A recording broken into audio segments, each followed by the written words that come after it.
Reunimos-nos hoje outra vez, por ser domingo, que é o dia em que nós nos reunimos para celebrar Jesus ressuscitado, mas este ano, coincidentemente, a seguir ao dia de ontem, em que nós celebramos todos os santos, e a Igreja assim o pede, que no dia a seguir nós nos voltemos a reunir para celebrar a Eucaristia, lembrando todos os fiéis defuntos. E como dizíamos ontem, não são só os da nossa família, não são só aqueles que nós conhecemos e estamos agradecidos e por quem devemos rezar, mas a Igreja hoje assume esta oração universal por todos aqueles que adormeceram no Senhor, como disse São Paulo hoje na segunda leitura. E também a primeira leitura, percebermos que aqueles que morrem piedosamente estão junto de Deus. E nós escutamos estas leituras próprias, não do domingo, mas do dia 2 de novembro, que nos ajudam a entender um bocadinho a importância de vivermos bem aqui para nos encontrarmos com Deus e também a importância de rezarmos pelas pessoas que já estão junto de Deus, aquelas que morreram, que faleceram. Nós, ao longo da vida, quando convivemos com alguém, podemos fazer algumas coisas por elas, podemos aconselhar, podemos ajudar, podemos rezar por elas, mas depois de uma pessoa morrer, só podemos mesmo rezar. Não se pode fazer mais nada. E a oração é das coisas mais importantes. Porquê? Porque é aquilo que nós podemos fazer sempre. Quer a pessoa esteja connosco, quer a pessoa já não esteja connosco. Rezar podemos sempre. E rezar é sempre a maneira que nós temos para lembrar a Deus estas pessoas que viveram aos olhos de Deus, que viveram bem, uma vida tranquila, pessoas que eram católicas, praticantes, mas que também tinham os seus pecados. E as nossas orações servem também para ajudar a libertar essas pessoas dos seus pecados.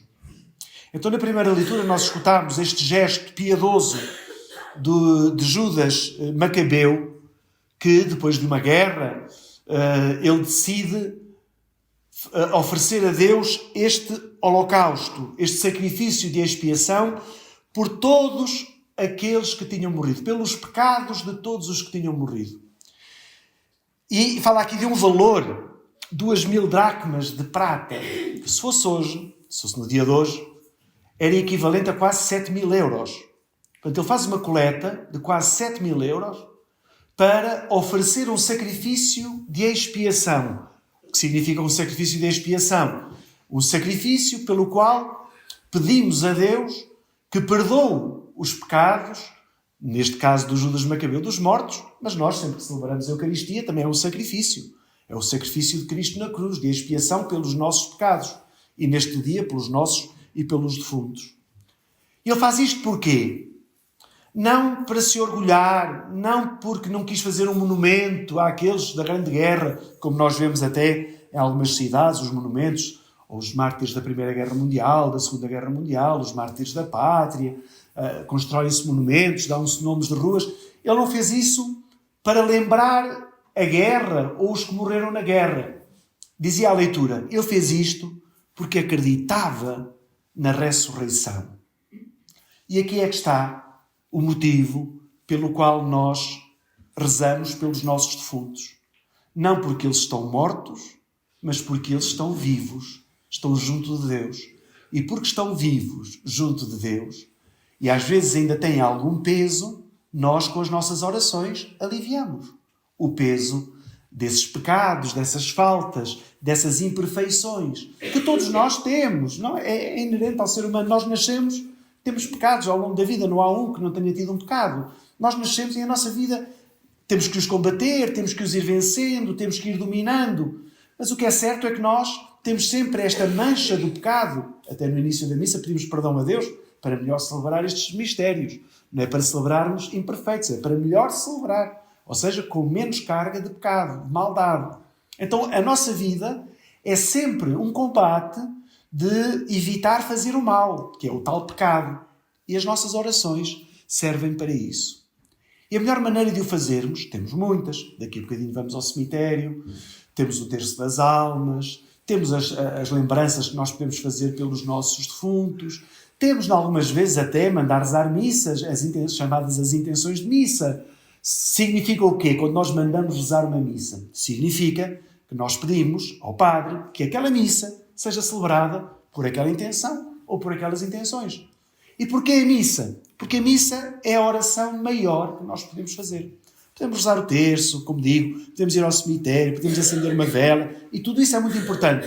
Mas o mais importante na nossa fé é oferecer este sacrifício da missa em honra destas pessoas que nós conhecemos, ou que não, quando rezamos pelas almas do purgatório, quando rezamos pelas mais abandonadas, quando rezamos por pessoas que nós não conhecemos, nós estamos a fazer da melhor maneira que sabemos aqui na Terra, que é através da celebração da missa, estamos a oferecer a Deus as nossas orações para que Ele envie os pecados daqueles que os têm junto dele ou, por acaso, estejam no purgatório.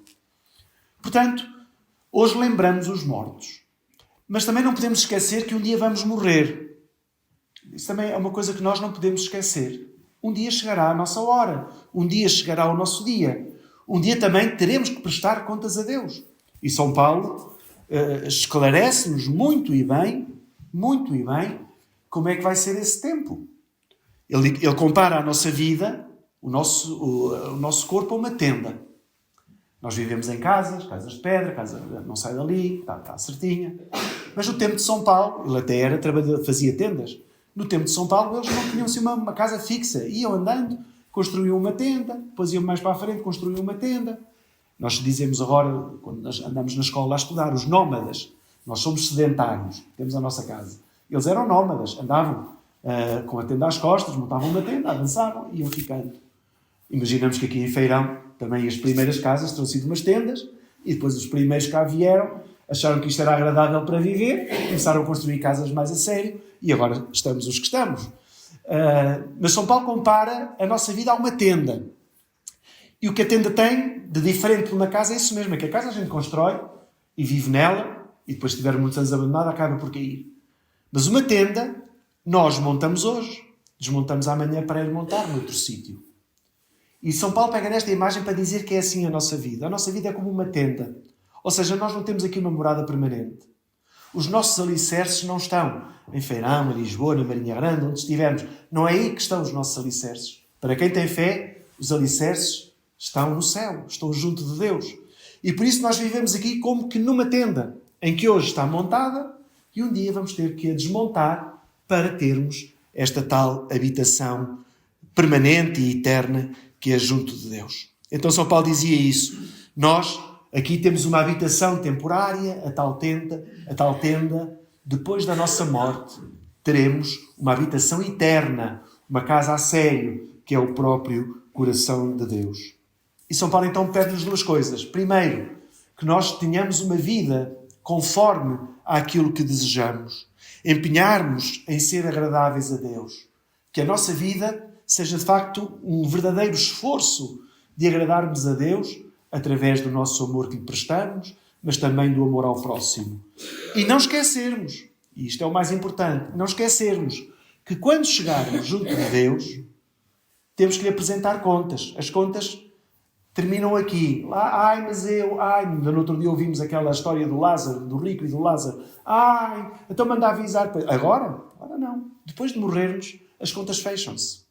E o que é que nós temos para apresentar diante de Deus? O que é que nós temos para apresentar diante de Deus? E São Paulo diz, depois quando comparecermos diante do tribunal de Cristo, cada um vai receber o que tiver merecido enquanto esteve no corpo. Quer no bem, quer no mal. Como nós na escola. Acertamos nos testes, passamos. Não acertamos, chumbamos. A mesma coisa no céu. Agora, o que é que eu tenho para oferecer a Deus? No dia em que eu me apresentar diante dele, o que é que vai pesar mais? O bem que eu fiz, comparado com o pouco mal? Ou andamos ao contrário? A minha vida é de tal maneira má que tenho tão pouco para oferecer a Jesus. E ainda assim podíamos pensar, está bem, mas Deus é misericordioso, Deus é bom, Deus perdoa sempre. É verdade, mas não depende da misericórdia de Deus, depende das nossas obras. É que não depende da misericórdia de Deus. Deus vai perdoar tudo. Tudo o que nós fizemos e que estamos arrependidos está perdoado. Mas aquela maldade que nós não desistimos de fazer, aqueles vícios que nós não deixamos de ter, aquelas coisas que nos inclinam para o mal que nós não combatemos, isso também vai para junto de Deus, isso também vai ser apresentado. E então, este é um alerta que São Paulo nos faz. Atenção, todos nós vamos comparecer diante do tribunal de Cristo e vamos receber aquilo que andamos aqui a fazer, quer no bem, quer no mal. Nós, obviamente, não matamos, não roubamos, não somos escandalosos, graças a Deus, mas, como digo, não somos assim tão perfeitos que não precisamos de emendar alguma coisa na nossa vida. Então é aqui que nós temos que o fazer. É aqui que nós temos que ir emendando a nossa vida para nos apresentarmos cheios de boas obras diante do tribunal de Cristo. E no Evangelho, esta passagem de São Mateus, uma passagem cheia de ternura, que é o que muitas vezes nos consola quando nós acompanhamos pessoas que, quer pelo peso da idade, quer pelo muito que sofreram, quer até por doenças que as deixam anos e anos em hospitais, em medicamentos, em tratamentos, percebermos isto, aquilo que Jesus diz: vinde a mim, todos os que andais cansados e oprimidos, e eu vos aliviarei. Quantas vezes nós não dizemos isto quando vamos a um funeral ou a um velório? Agora já não sofre. É isto mesmo. E porquê é que já não sofre? Porque está junto daquele que consola e que alivia todas as dores, que é Jesus. Assim, quando alguém morre em Jesus Cristo, é o próprio Jesus que diz a essa pessoa: anda até mim, tu que andaste cansado e oprimido, e eu te vou aliviar. E é isto que esta é a nossa esperança. Nós não temos a certeza, não sabemos como é que é o céu, às vezes até brincamos a dizer: aquilo deve ser muito bom, nunca ninguém cá veio dizer como é que era, nunca ninguém veio embora de lá. O céu é mesmo bom, porque é estarmos junto de Deus. Mas é preciso que nós percebamos que este vale de lágrimas, como dizemos na Salve Rainha, vai ser vivido não lá na tristeza, mas na alegria. Estamos então aqui hoje a rezar por estes nossos irmãos defuntos. Obviamente que, em primeiro lugar, no nosso coração aparecem os nossos pais, os nossos familiares, os nossos amigos, os nossos benfeitores, aqueles que nos ensinaram. Daqui a bocadinho vamos ao cemitério, lembramos todas estas pessoas com quem convivemos e oferecemos as nossas orações por elas. Mas vamos também, nesta celebração, lembrar todos aqueles que não tiveram um funeral digno, de que não têm ninguém que reze por eles, ficaram esquecidos na memória, às vezes até da própria família, não se lembram de rezar um Pai Nosso, não se lembram de ir ao cemitério, não se lembram de mandar rezar uma missa, abandonaram assim, às vezes pessoas com tanta fé, foram tanto à missa, rezaram tanto às vezes pelos filhos, e agora os filhos não quererem, ou netos, não quererem saber dos seus antepassados que partiram e não se lembrarem desta dimensão tão espiritual e tão importante que é rezarmos uns pelos outros. Então que esta Eucaristia tenha este caráter universal. Rezarmos não só pelos nossos, mas também por aqueles que precisam muito das nossas orações. Que assim seja.